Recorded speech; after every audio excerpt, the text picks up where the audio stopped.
राम नाम अमृतम,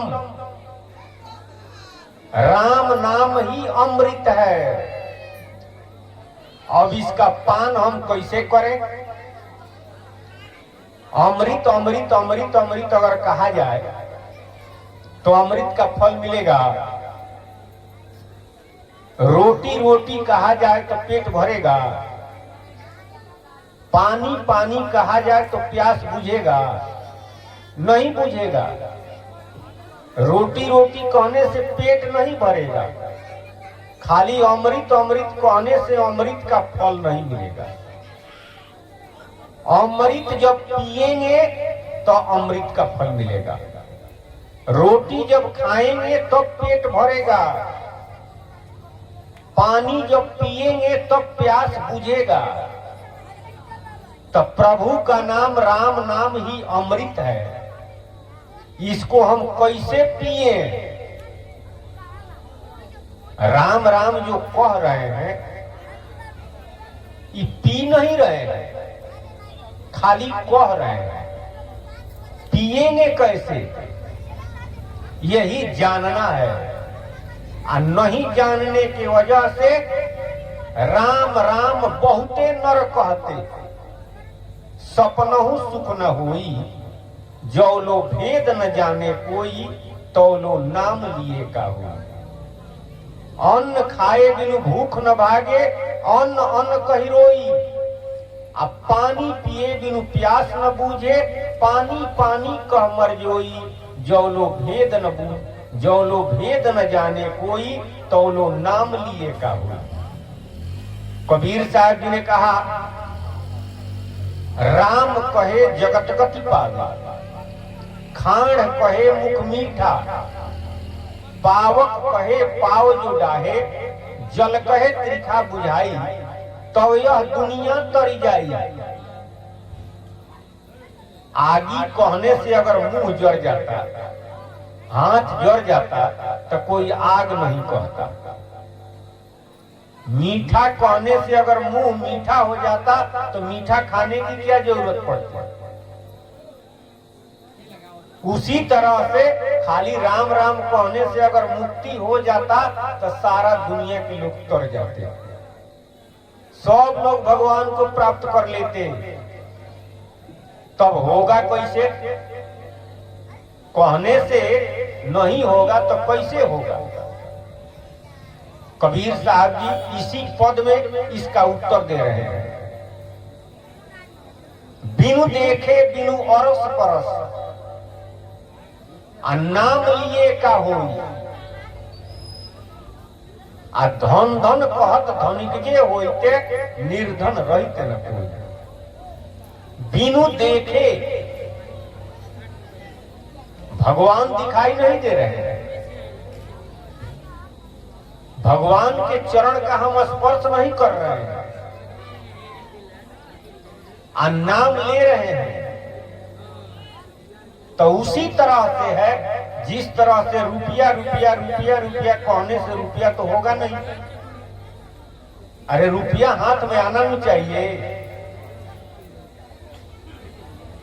रुपया हाथ में आना चाहिए। हम अपने पॉकेट में रखेंगे, चाहे अपने नाम से बैंक में रखेंगे, तब न रुपया वाला होंगे। खाली रुपया रुपया कहने से अगर रुपया हो जाता तो सारे लोग धनी हो जाते। कोई कंगाल नहीं रहता, कोई गरीब नहीं रहता, सब लोग रुपया वाले हो जाते। तो होगे कैसे? बिनु देखे, अर्थात प्रभु दिखाई दे। बिनु औरस, औरस माने होता है इच्छा, यानी भगवान दिखाई नहीं दे रहे हैं। हमारी तीव्र इच्छा नहीं है, भगवान के चरण का स्पर्श नहीं कर रहे हैं, और नाम खाली ले रहे हैं, तो उससे नहीं होगा। तब किससे होगा? प्रभु दिखाई दे, और वो अभी तीव्र इच्छा से हम प्रभु का दर्शन कर रहे हैं। प्रभु के चरण का स्पर्श कर रहे हैं। स्पर्श माने स्पर्श होता है, और माने सत्संग में इच्छा होता है। आ तब नाम ले रहे हैं तो जो इच्छा धरही मन माही आ हरि प्रसाद कछ दुर्लभ नहीं। भगवान के कृपा से इस संसार में कुछ भी दुर्लभ नहीं है, लेकिन कब जब भगवान दिखाई दे, भगवान का चरण आप स्पर्श करें, आ वो अभी तीव्र इच्छा से श्रद्धा के साथ राम राम आप भगवान का नाम ले रहे हैं तो अब इस संसार में कुछ भी दुर्लभ नहीं है, सब कुछ सुलभ है आपके लिए। अब आप कहेंगे कि भगवान कहां दिखाई दे रहे हैं? भगवान तो दिखाई नहीं दे रहे हैं।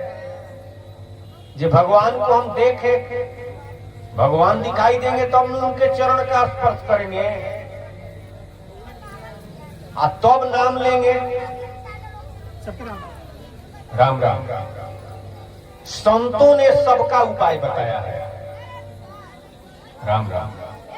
संत महात्मा जो पूर्व में हुए, अरे भगवान का दर्शन तुलसीदास को हुआ, मीरा जी को हुआ और संतों को हुआ। सबको तो दर्शन नहीं होता है, तो आप निराश हो जाएंगे। लेकिन तुलसीदास जी, कबीर साहब, रैदास जी, नानक देव जी, सभी संत महात्मा आम जनता के लिए साधारण तरह से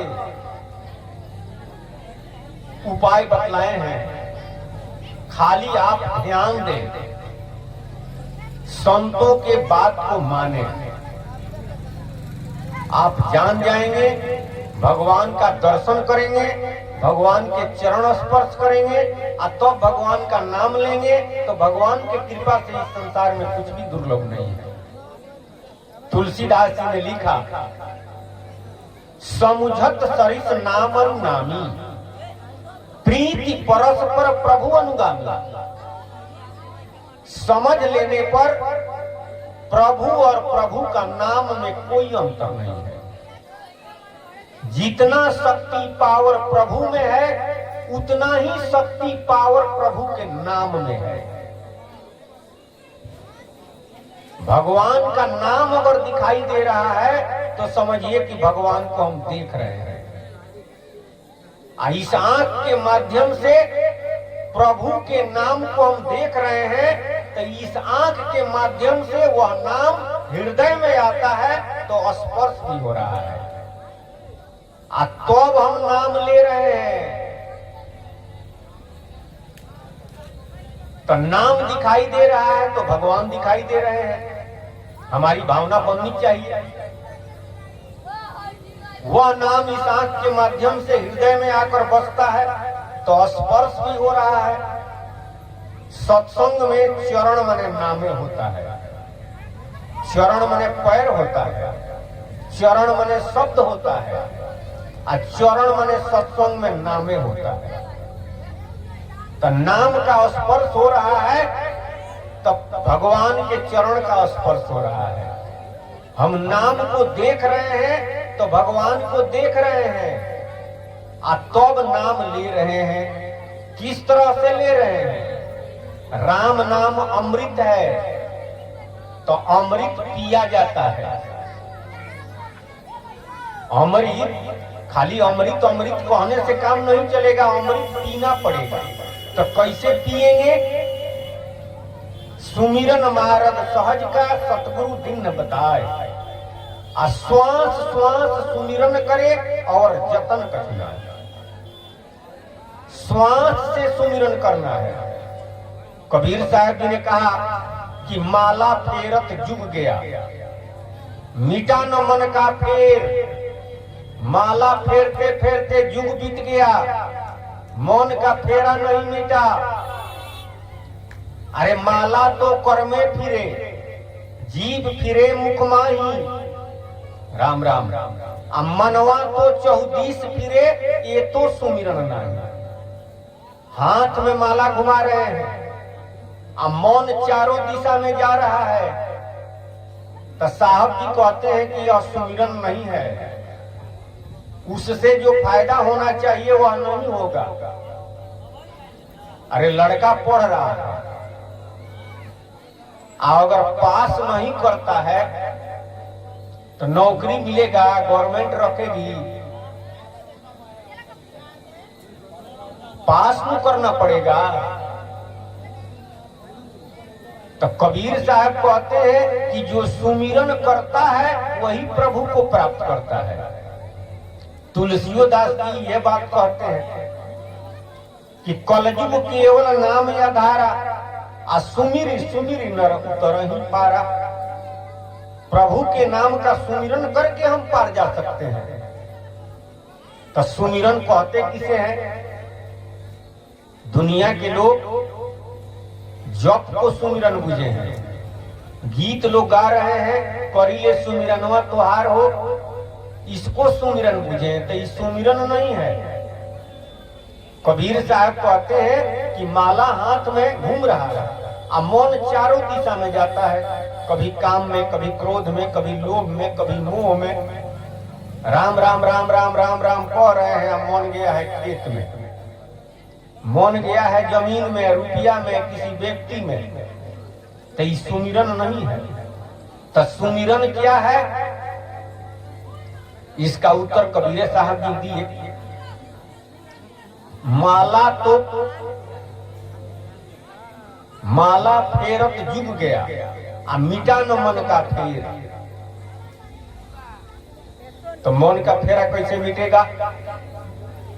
कर का मन का डार दे, आ मन का फेर। हाथ का माला छोड़िए, मौन का माला फेरिए। तो मौन का माला क्या है?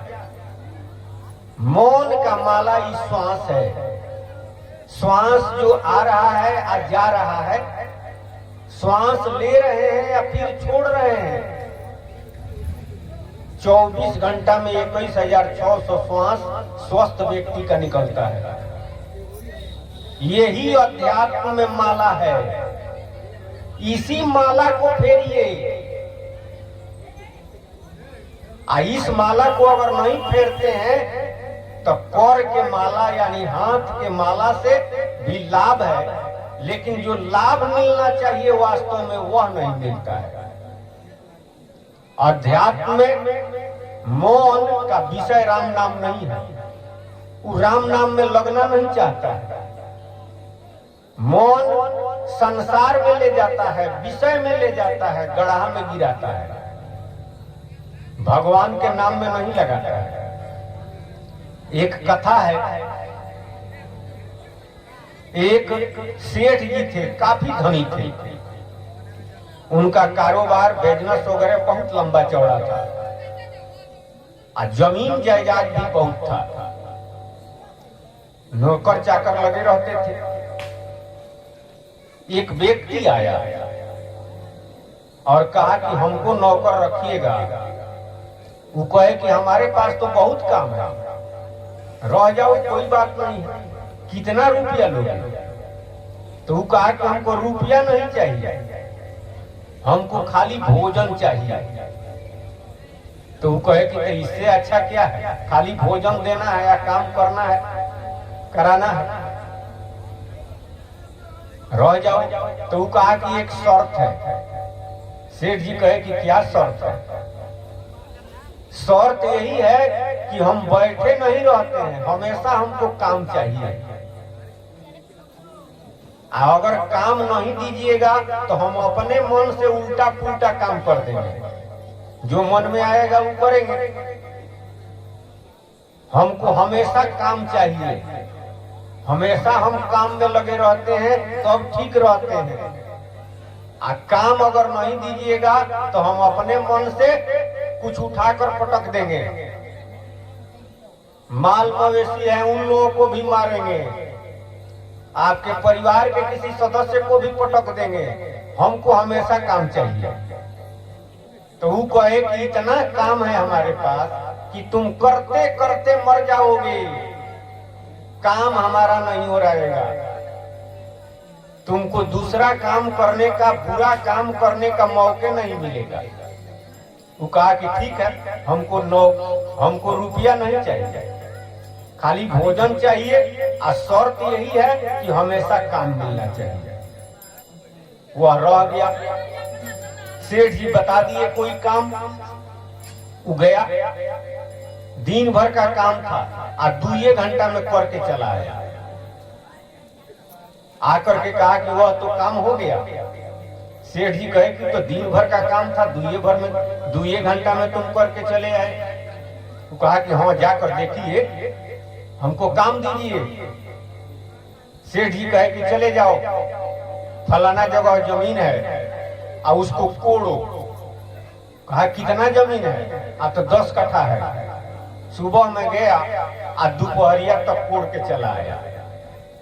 कहा कि काम दीजिए, वो काम खत्म हो गया। सेठ जी कहे कि कैसा आदमी है भाई। वो कहा कि दीजिए हमको काम, बैठाइए नहीं, न तो हम अपने मने कुछ वो करेंगे, ये शर्त हुआ है। फिर दूसरा कोई काम बताए।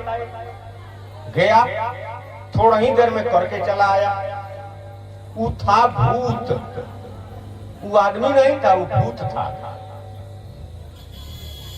दिन भर का काम 2 घंटा में कर देता था। अब सेठ जी जब सोचते थे कि कौन काम दे, तब तक वो कहता था कि जल्दी बताइए, तो कोई काम बता देते थे, लग जाता था। फिर सेठ जी अब सोचने लगते थे कि अब कौन काम बताएंगे। अब सेठ जी उसी के फेर में पड़ गए कि इसको अगर कोई काम नहीं देते हैं तो उल्टा पुल्टा काम करेगा। वह काम तुरंत ले करके चला आता था। सेठ जी एक बार सोच रहे थे कि कौन काम दे, और देरी हुआ। तब तक उनके यहाँ गाय भैंस मवेशी सब बहुत थे। अब एगो बैल के उठा के पटक दिया, उसका टंगड़ी उंगड़ी टूट गया। तब सेठ जी बताए कि चले जाओ फलाना काम करो। वहां गया, काम करके फिर थोड़ा ही देर के बाद चला आया। अभी सोच रहे हैं कि कौन काम दे, तो सेठ जी का एगो पोता था, उसको उठा करके पटक दिया, सर फट गया। सेठ जी कोई काम बताए और अब चिंतित हो गए कि दादा ये तो अब हमको भी मुंह आएगा, अगर काम नहीं बताते हैं तो ये हमको भी मारेगा। अब लगे भागने कि भेटाएंगे तब हमसे पूछेगा, हम भाग जाते हैं। तब तक वो कामवा करके आया और देख रहा है कि सेठ जी तो जा रहे हैं उधर एकदम दौड़ करके। तब ये अभी पीछे पीछे लग गया, सेठ जी काम दीजिए, काम दीजिए, काम दीजिए। वो भाग रहे हैं। तब तक उधर से एगो महात्मा जी आ रहे थे। कहे कि क्यों भाग रहे हैं आप? तो चलते चलते में ही सारा बात बता दिए। महात्मा जी कहे कि रुकिए रुकिए, अभी दूर है, हम उपाय बताते हैं। वो जब नजदीक आता है तो उससे कहिए कि जंगल में जाकर के सखुआ का एक गाछ खूब सीधा कह दीजिए कि काट करके लावे। और जब काट करके लाएगा तो कह दीजिए कि उसको शेर सार करके एकदम चिकन कर दे और जमीन में 5 फीट तक गाड़ दे। अरे वो बहुत लंबा होता है सखुआ का गाछ, 4-5 फीट जमीन में गाड़ दे। और जब गाड़ देगा तो आप कहिएगा कि इसी पर चढ़ होगा उतरो, इसी पर चढ़ होगा उतरो। ये काम को यूं नहीं हो रहेगा। और दूसरा कोई आपको काम अगर कराना हो तो कहिएगा कि इस पर से उतर जाओ, फलाना काम करो। और कमवा जब वो आ जाएगा तो फिर कहिएगा कि इसी पर चढ़ हुआ उतरो, चढ़ हुआ उतरो। सेठ जी को सूझ गया। तब तक वो नजदीक आ गया, कहा कि अरे काम दीजिए, काम दीजिए, कहाँ भाग रहे हैं? सेठ जी कहे कि चले जाओ जंगल में। आ सखुआ का खूब बढ़िया सीधा लकड़ी काट करके लाओ। तुरंत ले गया, काट करके ला दिया। वो तो भूत था। सेठ जी कहे कि इसको झाड़ झूड़ करके सीधा करो, साफ करो, डहनी ओहनी काटो। काट करके बिल्कुल साफ कर दिया। वह लकड़ी एकदम सीधा दिखाई देने लगा। सेठ जी कहे कि इसको गाड़ो जमीन में 4 फीट, खून करके तुरंत ले गाड़ दिया। तब सेठ जी कहे कि इसी पर चढ़ो और उतरो। अब उसी पर चढ़ने लगा, उतरने लगा, चढ़ने लगा, उतरने लगा, उसका मुंह उड़ाता है। उसी तरह से अध्यात्म में मौन है भूत, मन है पक्का भूत। अगर इसको भगवान के नाम में नहीं लगाइएगा तो इस संसार में लगेगा। अगर किसी से बात कर रहे हैं उतना देर तो उसमें लगा हुआ है। एकांत अगर बैठे हुए हैं तब किसी के बारे में गीला शिकायत, फलाना का नाश हो जाए, फलाना का बन जाए, फलाना का बिगड़ जाए, हमारा ही जमीन हो जाता, हमारा ही घर बन जाता, यही करते रहता है। इसी में जीवन को जब बिता देता है, सारा जीवन आप समाप्त करके आप पुनः 84 में चले जाते हैं। संत महात्मा उपाय बताते हैं कि इस मन रूपी भूत को